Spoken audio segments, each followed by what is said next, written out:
Hello students, welcome back to Headweb connect. Previous video में हमने number system का introduction करा था। आज उससे रिलेटेड हम एक्सरसाइज 1.1 से रिलेटेड कुछ क्वेश्चंस करेंगे।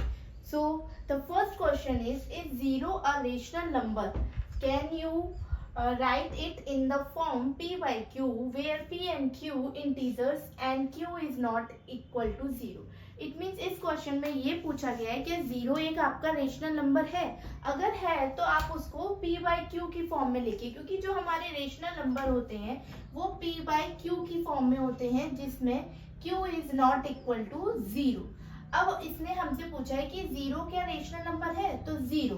अब ये जीरो होता है। अब किसी भी नंबर के नीचे, जैसे हमने प्रीवियस वीडियो में पढ़ा था 2 है, 3 है, 4 है, इसके नीचे अगर कुछ भी नहीं है तो डिनोमिनेटर पार्ट में ऑटोमेटिकली 1 हमेशा किसी नंबर के नीचे होता है। तो कोई भी नेचुरल नंबर हो या होल नंबर हो या इंटीजर्स हो, लाइक -2 हो, -19 हो, -17 हो, इन सब के नीचे 1 है, तो ये सब रेशनल नंबर को ही रिप्रेजेंट करते हैं। इसी तरीके से जीरो के नीचे भी अगर हम 1 लिखेंगे तो it is also a rational number, क्योंकि ये आपका p बाई क्यू की फॉर्म में है। p बाई क्यू की फॉर्म में है जिसमें q is not equal to 0, क्योंकि q की वैल्यू जो है वो आपकी 1 है। तो जीरो आपका क्या हुआ, रेशनल नंबर हुआ, जिसको हम p बाई क्यू की फॉर्म में लिख सकते हैं, जहां पर q की वैल्यू 0 के इक्वल नहीं है। तो ये फर्स्ट क्वेश्चन का आंसर क्या होगा, is zero a rational number? Yes. So आप इसको इस तरीके से p बाई क्यू की फॉर्म में लिख सकते हैं, 0/1। Second question is find rational number between 3 and 4 and 3/5 and 4/5। अब इस 3 और 4 के बीच में कितने रेशनल नंबर होंगे? कोई भी आपके नंबर्स हो, चाहे वो नेचुरल नंबर हो, फ्रैक्शन में हो या फिर होल नंबर हो, उनके अंदर अगर आपको रेशनल नंबर फाइंड आउट करने हैं कि इन दोनों नंबर के बीच में कितने रेशनल नंबर होंगे, तो किसी भी 2 नंबर्स के बीच में इनफाइनाइट रेशनल नंबर होते हैं। कितने रेशनल नंबर होते हैं? Infinite rational number.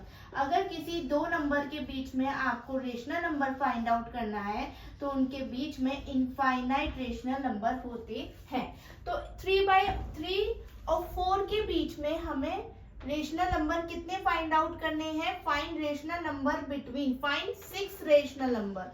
आपको इनके बीच में 6 रेशनल नंबर फाइंड आउट करने हैं। तो आप कैसे फाइंड आउट करोगे? इन दोनों टर्म्स के बीच में 6 भी पूछ सकता है, 1 या 2, 3, कितने भी पूछे तो उसमें कितने होते हैं? इनफाइनाइट होते हैं। तो आपसे जितने पूछे आप उतने रेशनल नंबर निकाल सकते हैं। 3 और 4 की बात करेंगे, अब इसके बीच में हमारे कितने रेशनल नंबर होंगे?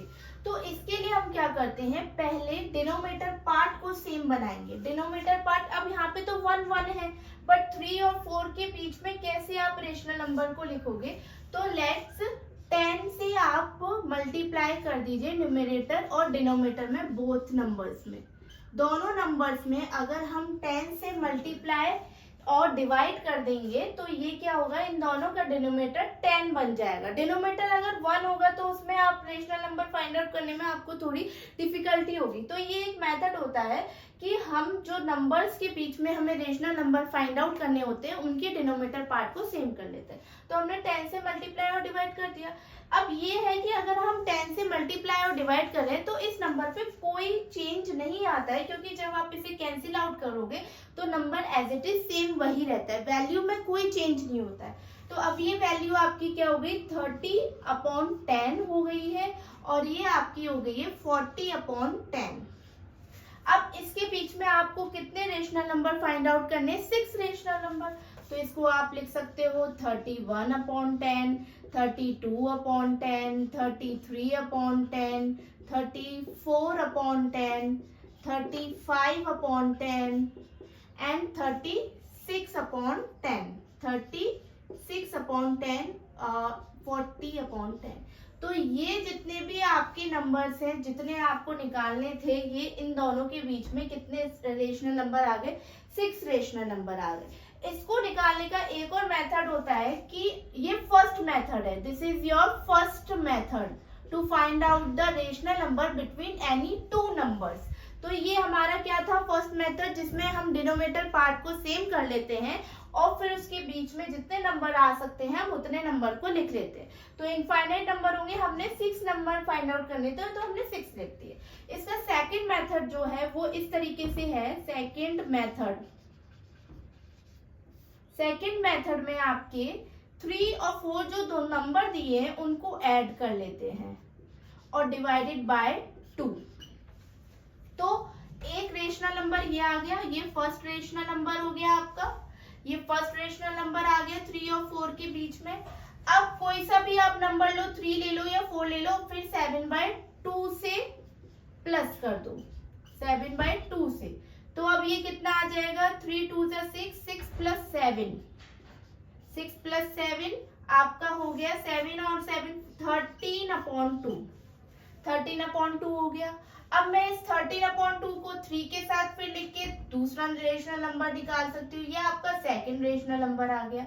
या फिर 13/2 को +4 के साथ करके मैं थर्ड रेशनल नंबर निकाल सकती हूँ।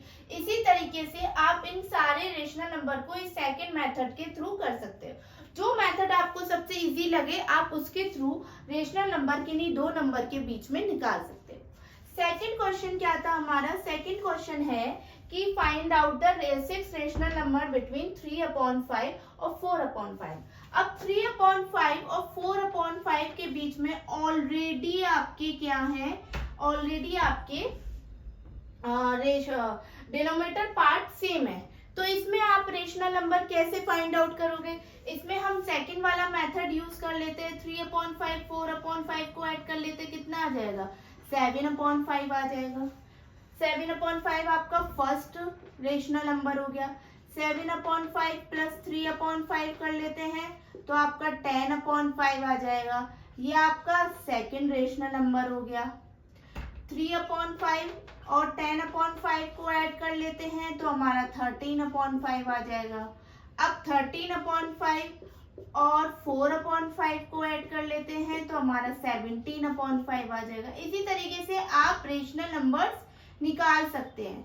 ये हमारे फोर्थ टर्म तक रेशनल नंबर आ गए। 17/5 और 3/5 को ऐड कर लेते हैं तो 20/5 आ जाएगा।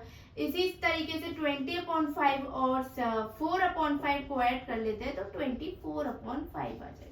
तो किसी भी दो नंबर के बीच में इनफाइनाइट रेशनल नंबर होते हैं और जिनको आप इन दोनों मेथड में से किसी भी मेथड का यूज करके रेशनल नंबर निकाल सकते हो। आप या तो उसके डिनोमिनेटर पार्ट को सेम कर लो और फिर उसके बीच में जितने रेशनल नंबर आपसे पूछे गए हैं आप उतने रेशनल नंबर लिख लो, या फिर दो नंबर्स जो आपको गिवन है उनको ऐड करके 2 से डिवाइड करके एक रेशनल नंबर आ जाएगा। फिर उस रेशनल नंबर का यूज करके किसी भी एक नंबर में ऐड करके फिर आप दूसरा निकाल सकते हैं। तो इसी तरीके से आप इस मेथड को आगे प्रोसीड करके रेशनल नंबर फाइंड आउट कर सकते हो। सो the third question of the exercise 1.1 is state whether the following statements are true or false. Give reason for your answer. आपको ये स्टेटमेंट्स रीड करना है, फिर ये बताना है क्या ये स्टेटमेंट ट्रू है या ये फॉल्स है। अगर ट्रू है तो क्यों है और अगर फॉल्स है तो क्यों है, तो दोनों का रीजंस आपको देने हैं। पहला स्टेटमेंट है every natural number is a whole number. क्या जितने भी आपके नेचुरल नंबर होते हैं वो होल नंबर होते हैं। नेचुरल नंबर हमको पता है 1 2 3 एंड सो ऑन, और नेचुरल होल नंबर आपके 0 1 2 3 एंड सो ऑन। तो सबसे पहले आपका क्या आता है, नेचुरल नंबर आता है, और नेचुरल नंबर के अंदर ही आपका क्या होता है, होल नंबर होता है। नेचुरल नंबर जो होता है वो आपके होल नंबर के अंदर होता है, यानी कि जितने भी सारे नेचुरल नंबर हैं वो हमारे होल नंबर होते हैं, क्योंकि सारे नेचुरल नंबर होल नंबर के अंदर आ रहे हैं। तो ये स्टेटमेंट क्या है आपका, ट्रू है, क्योंकि जितने भी नेचुरल नंबर है 1 2 3 वो सारे होल नंबर के अंदर आ रहे हैं। बट अगर कोई ये कहे कि सारे होल नंबर नेचुरल नंबर होते हैं तो इट इज फॉल्स, क्योंकि नेचुरल नंबर में 0 इंक्लूड नहीं होता। तो हम ये नहीं कह सकते कि सारे होल नंबर जो होते हैं वो नेचुरल नंबर होते हैं। इसके बाद सेकंड आपका स्टेटमेंट है every integer is a whole number, कि सारे इंटीजर आपके होल नंबर होते हैं। इंटीजर में क्या होता है, आपके पॉजिटिव वैल्यूज होती हैं और आपकी नेगेटिव वैल्यूज भी होती हैं एंड सो ऑन, और उसमें प्लस जीरो भी इंक्लूड होता है, इसमें आपका जीरो भी इंक्लूड होता है। इंटीजर्स में आपके पॉजिटिव नंबर्स होते हैं, नेगेटिव नंबर्स होते हैं और जीरो, लेकिन होल नंबर में सिर्फ पॉजिटिव नंबर्स होते हैं इंक्लूडिंग जीरो। होल नंबर में आपके नेगेटिव नंबर्स इंक्लूड नहीं होते हैं। तो इस स्टेटमेंट में ये पूछा है कि सारे इंटीजर, यानी कि सारे इंटीजर मतलब पॉजिटिव नंबर्स और नेगेटिव नंबर्स क्या होल नंबर है? नहीं है, क्योंकि इंटीजर के अंदर आपका होल नंबर आता है, इंटीजर के अंदर आपका होल नंबर आता है, ना कि होल नंबर के अंदर आपका इंटीजर आता है। तो सारे इंटीजर आपके होल नंबर नहीं हो सकते हैं। Every integer is a whole number. This statement is false. This statement is false because, क्योंकि होल नंबर के अंदर नेगेटिव नंबर्स इंक्लूडेड नहीं होते हैं, लेकिन सारे होल नंबर जो है वो आपके इंटीजर्स होते हैं, क्योंकि होल नंबर ऑलरेडी पॉजिटिव होते हैं और इंटीजर्स में तो आपके पॉजिटिव और नेगेटिव दोनों नंबर्स होते हैं। इसके बाद every rational number is a whole number, कि सारे जितने भी हमारे रेशनल नंबर हैं वो क्या होल नंबर होते हैं, जितने भी हमारे रेशनल नंबर है वो होल नंबर होते हैं। अब rational number p by Q की फॉर्म में होते हैं, जहां where q is not equal to zero. और रेशनल नंबर आपके पॉजिटिव भी हो सकते हैं और नेगेटिव भी हो सकते हैं। ये नहीं है कि सिर्फ आप 2/3 को ही रेशनल नंबर कहोगे, आप -2/3 भी हमारा रेशनल नंबर होगा। तो रेशनल नंबर जो होते हैं, रेशनल नंबर आपके इसके इंटीजर के अंदर, इंटीजर जो होता है वो रेशनल नंबर के अंदर आता है, क्योंकि रेशनल नंबर आपके होल नंबर, रेशनल नंबर जो होते हैं वो पॉजिटिव भी होते हैं और नेगेटिव भी होते हैं।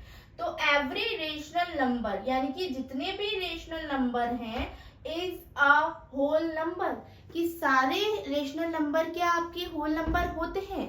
सारे रेशनल नंबर क्या आपके होल नंबर होते हैं? तो इसमें रेशनल नंबर में कौन कौन आ जाएगा? पॉजिटिव नंबर्स भी आ जाएंगे और नेगेटिव नंबर्स भी आ जाएंगे। लेकिन हमारे रेशनल नंबर पॉजिटिव के साथ साथ नेगेटिव भी होते हैं, लेकिन होल नंबर तो सिर्फ क्या होते हैं? होल नंबर तो सिर्फ आपके पॉजिटिव होते हैं, और रेशनल नंबर आपके पॉजिटिव और नेगेटिव दोनों होते हैं। तो क्या सारे रेशनल नंबर होल नंबर होंगे? हमारे जितने भी रेशनल नंबर है वो होल नंबर होंगे? नहीं होंगे। ये स्टेटमेंट भी आपका क्या है? फॉल्स है। ये स्टेटमेंट भी आपका क्या है? फॉल्स है। तो सारे रेशनल नंबर हमारे होल नंबर नहीं होते हैं। Every rational number is a whole number. This is statement is false.